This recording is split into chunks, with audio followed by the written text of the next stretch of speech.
Google just released its own AI-powered version of Figma, Stitch, which Google calls Vibe Designing. Stitch is powered by Google's latest model, Gemini 3 Flash.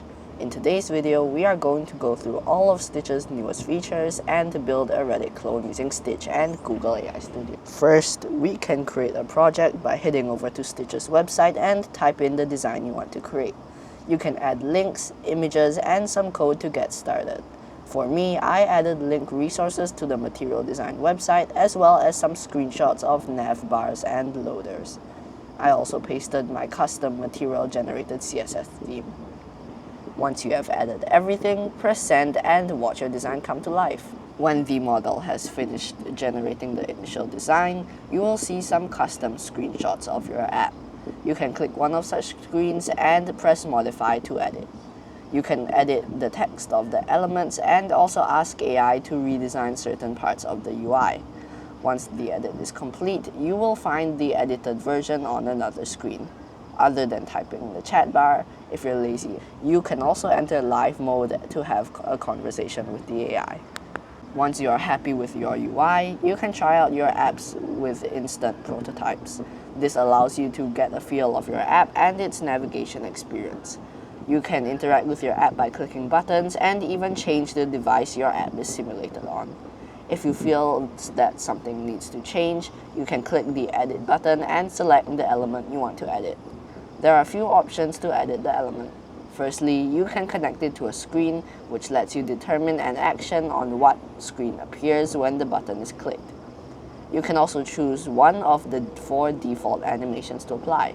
To test it out, head back to the Preview tab and click the button you just edited. A new screen should animate in. You can also edit the content of the element or mix it up with AI. Another thing you can do is to create a new screen with AI, and the AI will automatically hook the new screen to your existing design. One of the most useful features on Stitch is the design.md file. It is basically a set of AI-generated rules which you can use across multiple contexts and in projects to ensure your app's design stays consistent. This matters as you can reuse the same file with multiple LLMs and the output design stays the same.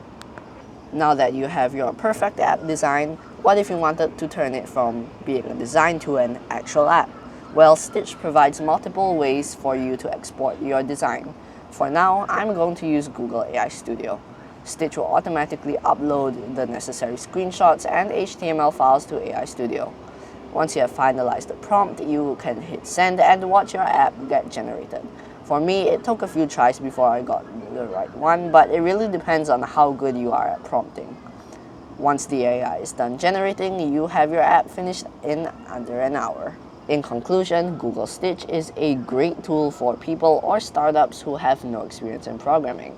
However, these are still generative AI tools and still come with the downsides of vibe coding such as security vulnerabilities. I strongly encourage aspiring developers to start small and learn how to program without using AI.